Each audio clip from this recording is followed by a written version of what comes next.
Hi, I'm Lonna Kelly, and this is Hudson Valley ArtSpeak. Thanks for watching today. Today I'm going to introduce you to Kelly Goodhart and to reintroduce you to Justin Goodhart, both photographers, and they've been traveling around the world lately and throughout the Hudson Valley to take their photos. Hi. Hello. Welcome. Thanks for coming today. Thank you. Yeah. Kelly, let's get started with you. You had said that, growing up you were interested in pictures of performers and rock and rollers. Yes. And now you work for the tennis? I do. I work for the United States Tennis Association's Eastern section. So the entity that throws the U.S. Open every year and is the national governing body of tennis in the United States. That's great. Do you get to take photos at any of the events, or is it just not, that doesn't happen? I don't get paid for taking photos, but yes, I will bring my camera, and if I can get really close. My favorite subject is Roger Federer. Always love to try to take pictures of Roger. He's a good subject. He is. And you've been doing a lot of travel lately, the two of you. Yes, absolutely. Yeah. We try to travel as much as we can. Galapagos Islands, Ecuador. Favorite trip for me. Yeah. Death Valley recently. Death Valley. I've seen your pictures of the canyons there. That was, I assume that's Death Valley with the light beams pouring in. That was a previous trip to Arizona, actually. Okay. Yeah. So that was a photo of Kelly's, I believe. Yeah. Yes. So what was the subject of Death Valley? Death Valley is a pretty diverse park. It's one of the largest national parks that we have. And everything from the lowest place in the United States at Badwater Basin to peaks at, I think, over 12 or 13,000 feet. So it's got a little bit of everything, but it is a very dry park. So. Yeah. But lots of sand dunes and mud cracks and canyons and unusual land formations. Yeah. So interesting. Yeah. And how does that, Galapagos is an island, so how do you go from one to the other? Well, the Galapagos is mainly known for wildlife and I would say lush landscape photography, although there is volcanic ash and rock and whatnot, but the Galapagos was an amazing opportunity to photograph wildlife from within 6 feet, since that's the safe distance that they've determined you have to be from all wildlife. So if they start coming closer to you, you have to obviously back up in order to make room for them.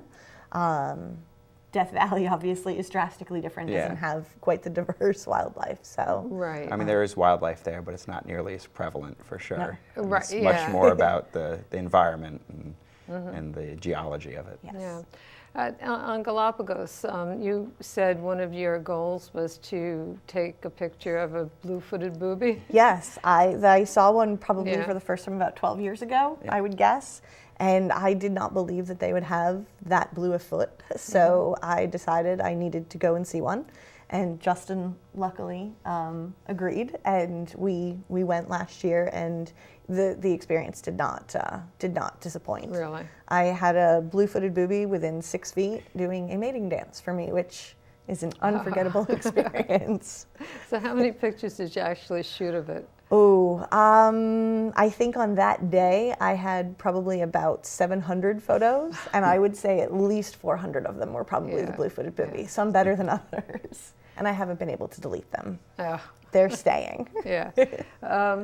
So Justin, one of your pictures that I really enjoyed seeing was Stone Church. Yes. In Dover Plains. Yes. Yeah, I love going to the Stone Church. That might be one of the, maybe the best one I've ever seen of it. Thank you. Yeah.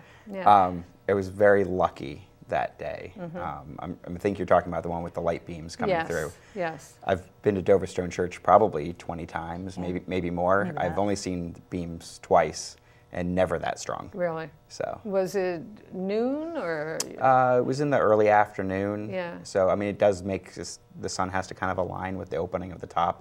They've been rained the day before, so the stream was running well. There was a lot of mist in the air catching the light. So it's kind of like the perfect storm of those couple of things. Right. Nice to be there on a day like that. Yeah, and I had taken the day off from work, so it was during the week. Nobody was there. It was great. That was even better. Even better.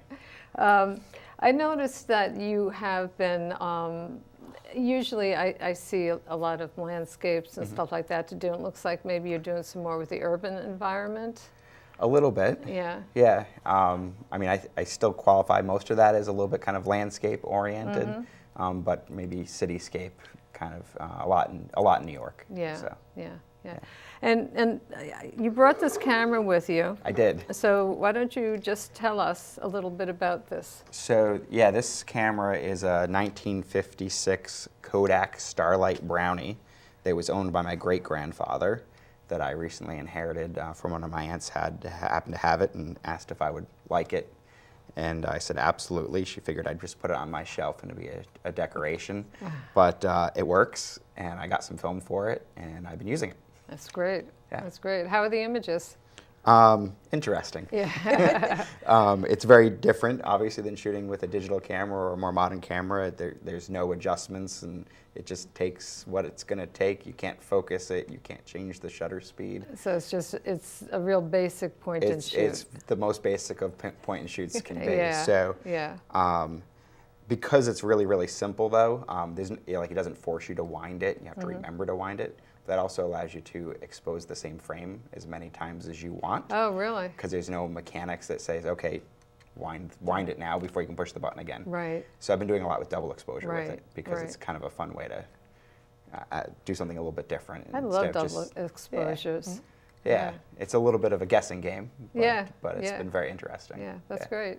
I know somebody who has a camera like that, and she just keeps taking pictures on the same film and gets like, I don't know how many exposures she does, but doesn't that at some point overexpose? It can. Yeah. Yeah, it can. Depending on the film that you're using, does make a little bit of a difference, but film in general can handle overexposure pretty well. Yeah. It can take a lot more exposure than digital can. Yeah. Is it tough to get the film? So the film that was made to use is very hard to get. And what's available I have not been very happy with, and it's not easy to get or process. Right. So luckily I found someone on eBay who makes a little thing with like a 3D printer so you can load 35 millimeter film in it. So I've been using that more. Great, So. great. It's nice to be able to do something that is different, to take your photography in another direction, to try new cameras and new and different things. Yeah, it's been a lot of fun. And my grandfather was born in New York City in 1900, so I definitely have used it there because I feel like that's definitely appropriate for where the camera came from. Yeah, So. yeah. And Kelly, let me ask you about, you said you're doing a project on reflections? Yes, so the photograph behind me actually it started, honestly, it started as a fluke that I went out into the Great Swamp, which is one of the favorite spots that we like to be in. I went out for a sunset paddle, and it just so happened that my pictures were okay, but I noticed that there was this beautiful reflection in the water, and so that kind of had this idea dawn in my head that, the next time I would go out, I was going to take pictures entirely of reflections. It seemed it sold a couple times, so I would say it's my most successful piece.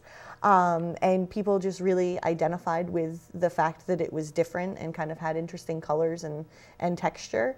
And so I got really excited about it, and I've just been trying to keep perpetuating that. I have 3 different ones that I've kind of focused on, and I'm going to see what else I can do with it. Yeah, yeah. And how about, Justin, you do a lot of night photography, and I know that you've been teaching classes. How's that going? Good, Yeah. good, yeah. It's definitely been something that I've been very interested in for quite some time. I actually haven't done as much of it in the last year. Yeah. For because we've been traveling. Nighttime photography in Ecuador was very difficult because it's pretty much cloudy all the time where we were. So. Oh, really? We were in the cloud forest, or we were on a boat in the Galapagos, Okay. and we're on a boat and it's moving, so it's hard to photograph at night there too. So, but yeah, so that was a big part when we went to Death Valley recently. That was a big part of what I wanted to do there, and especially in the Alabama Hills, which is another area of federal land just outside of Death Valley.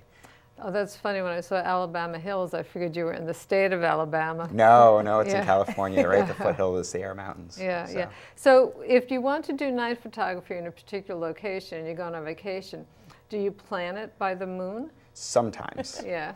So we definitely have taken trips that were planned around moon phase for photographing.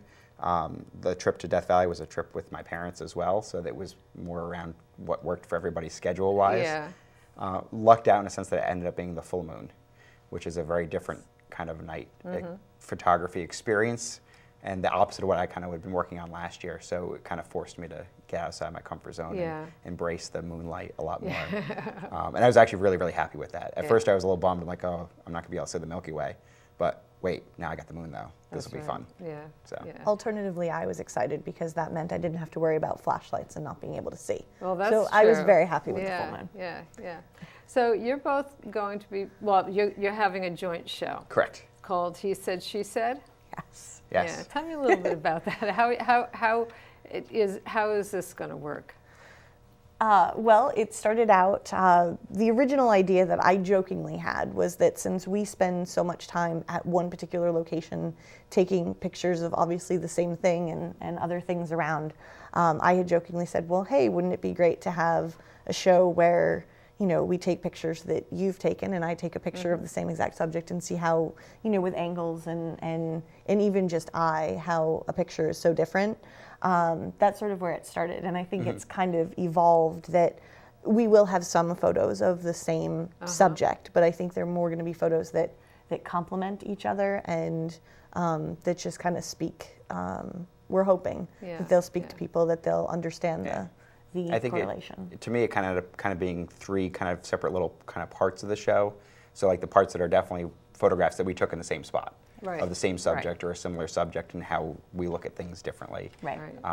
And then photographs that complement each other. The photographs like we pick kind of as the primary pictures to show for the advertisement for the show is a picture I took in Overexposure Church with the light beams and a picture Kelly took in Antelope Canyon, Arizona with light beams. Right. Obviously not the same place, but Yeah. very similar images in certain ways. Very similar. So, and then we have a few that are, I think, just images that are just ones that are near and dear to our hearts, that kind of our own style, that won't have a pair. Right, So, right. yeah. And it's at Gallery Around the Corner? The Studio Around the Corner. Studio Around the Corner. Yes, yeah, in Brewster at the Old Town Hall. Okay, Yeah. great, great. And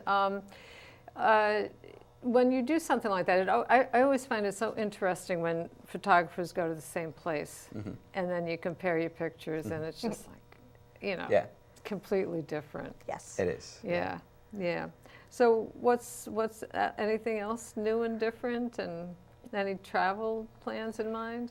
We're going to New Orleans and Tulsa to visit friends, so we're going to see what we can take there. See what's there. I know nothing about what's in Tulsa, Oklahoma, other than our friend Dylan.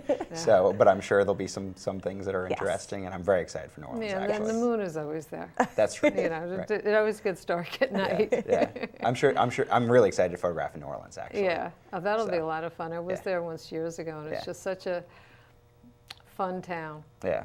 Fun town. Okay, so let's just say again where the show is going to be and the time so that it'll stick in everybody's mind. Yeah, so the opening? Yeah, so the He Said, She Said show is at the Studio Around the Corner in Brewster at the Old Town Hall. It opens on May 3rd. The grand opening is 7 to 9, and then we'll be open every Saturday from noon to 2 throughout the month of May. Okay, great. Kelly, thanks so much Thank you for very being much. here. Justin, Thank you, Lonna. Thank you. It was good to see you. You too.